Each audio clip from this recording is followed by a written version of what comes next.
Hello friends, and welcome to today's video where I will show you how to create this simple yet effective and really pretty summer landscape, or I would say more like summer flowers and a very misty cloudy sky with some watercolors and gouache. I will have all the colors listed in the description if you're interested to see the exact colors that I use in this painting. But overall, you can do so much with only a couple of, I would say, darker blues and a purplish blue, and then a couple of greens. And I will start by using these kinds of watercolors for the base layer, or I would say kind of a first layer of color here. So I wanted to today make a kind of mixed piece using both watercolor and gouache, because I was very inspired by this photo that I took one evening or a kind of late afternoon walk during this summer. And it was such a magical moment because, as you can see from the photo, I wanted to include the reference photo also in this video if you want to paint along. But with the photo you can see that it was very cloudy and the sky was rather dark, but at the same time sun was shining to parts of this beautiful field with some wildflowers. So I think that was a very magical moment, and I thought that this would actually be perfect for this type of work, where I will first use watercolors to add the first layer and paint the sky, and then I will continue with some gouache to add the flowers and other greenery and details. So I hope that you will enjoy this, I would say, very relaxed video. And as said, I will have all the colors listed in the description, so if you are interested to see the exact colors, you can check them from there. But as you can see here, when I start working with gouache, I actually use very kind of basic set of colors. So I have very limited palette here, and I love to color mix. So I would say that's the key to this kind of piece.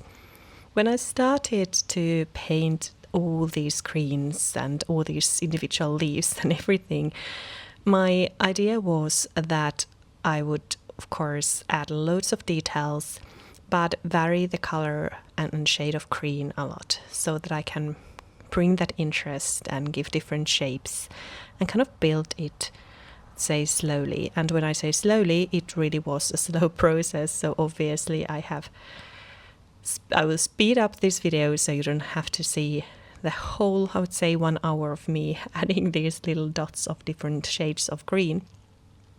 But I think this is a very effective way to paint something like this. So when I added the base layer of color and then start adding the details on top of that, it kind of speeds the process, but it also already gives you that beautiful depth. As you have probably seen if you've been following my channel for a while already, I don't actually use gouache that much. I try to use it more often because I really enjoy, especially I enjoy using it with watercolors like this so that I can layer and get the best of both worlds. But I don't use gouache that much, and I would say I use it very much like I would use watercolor. Just the fact that it's a bit more opaque makes it better for this kind of layering. But I had such fun making this small painting and also challenging myself, because as said, I was very inspired by this photo. I think it captures the moment very well, and it gives me that beautiful feeling of a late summer afternoon walk when the rain and storm was coming in. But at the same time, I sometimes find it very challenging to tackle something, approach a photo or a subject matter like this, where you have loads of details and there is so much happening in this little piece, and it might be difficult to know where to start. That being said, I wanted to also take my time and challenge myself to approach something like this.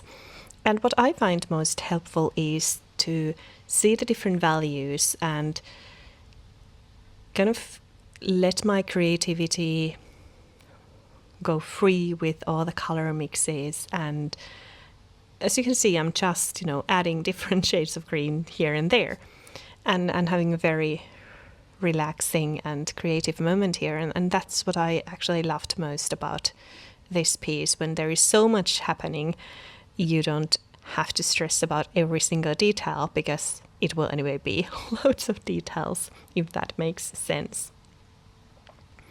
But yeah, I wanted to challenge myself, and I also wanted to share this with you, just in case any of you also sometimes struggle with knowing how to approach this kind of very busy reference image, and you might not know what to do and how to approach it. I think that's one reason why I wanted to share my process with you from the beginning to the end.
One thing I like most about this painting and the outcome is how I added only the first very simple layer of color to the sky, and then I let it be. So sometimes I'm one of those who loves to overwork her paintings. I might be using sometimes maybe a bit too many layers even. But whenever working with watercolor, I'm also trying to remind myself that very often less is more when it comes to watercolor. And you can see the beautiful sky and how, I think it looks exactly kind of delicate and airy because I didn't use too much color on it and not too much time. So that's also one I would say important lesson learned today, that definitely less is more at times, and it pays off to leave at least parts of the painting kind of simple and keep it simple. And that also then, when we start adding more and more layers and details to the other half of the paper, then I think that contrast is also something that's very, very beautiful. So that's something to think about today, that could you also play with that kind of contrast in one of your upcoming paintings, that parts of the paper is having multiple layers and loads of details, and other parts are kept much more simple. Also, another thing you can see me do here is loads of color mixing, and those of you who've been following my channel for a while already, you know that I love to mix colors. I love to get to know my colors and create different color mixes, and I find it so inspiring, and it just gives me loads of joy. And that's why I also want to share the little palette here so that you can see how I mix the colors and create different variations. So even though I started with, I would say, very basic set of colors on my palette, you can see that with careful color mixing, I can actually achieve loads of different shades and different colors. So even though I know sometimes it's nice to have those huge palettes with loads of ready mixed convenience colors ready to be used, but at least for me, it just gives me lots of joy to find my own color mixes and combinations.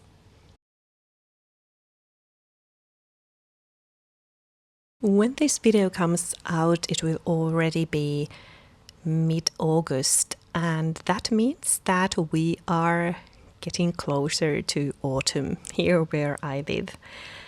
And I love autumn. I think all the colors and the crisp weather and all that autumnal things, it just makes me feel extra inspired to create and go outdoors and find inspiration from nature.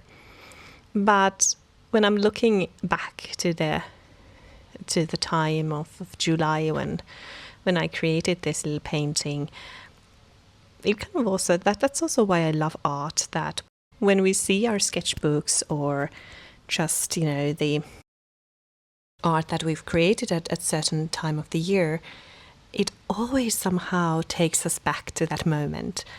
And whenever painting something that you have experienced in real life, so when you take inspiration and reference photos from your daily walks or, you know, things that you've actually experienced, I think it gives you such strong image in your memory. I'm not sure if I can explain this, but now that I look at this painting, it's very clear to me that I can remember the feeling of that day and that walk, and it just makes me happy to think about the summer that we've experienced. But that being said, of course, very much looking forward to autumn.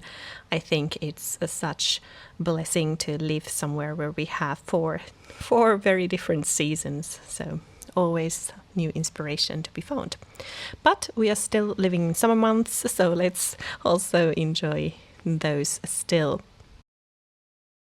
What you can see me do here is that I will also start and trying to add different contrast and kind of contrast to my painting.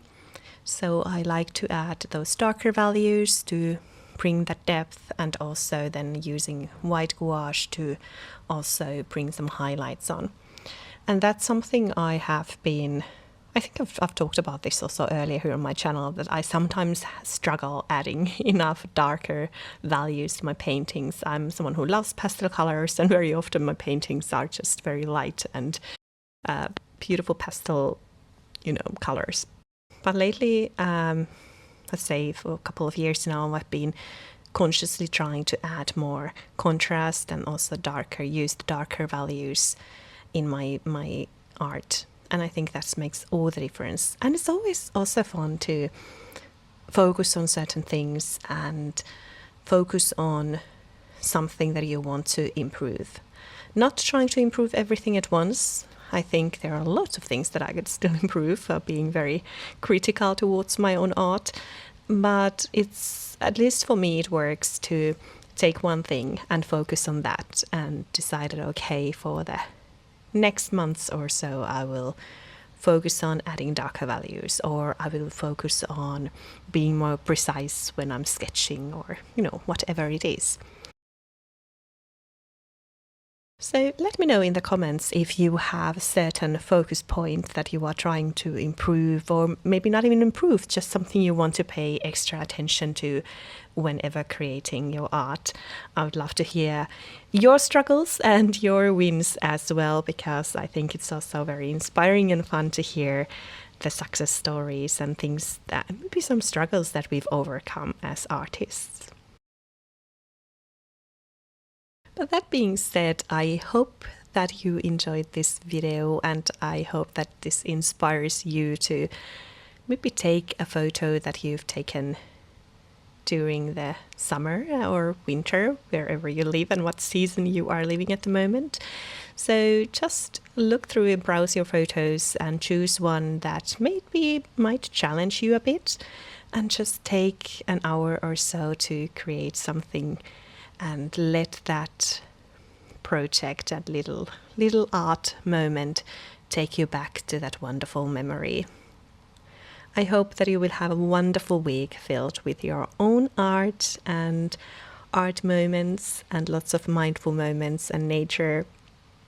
Thank you so much for watching, and I will, as always, see you very soon in my next video. Bye for now.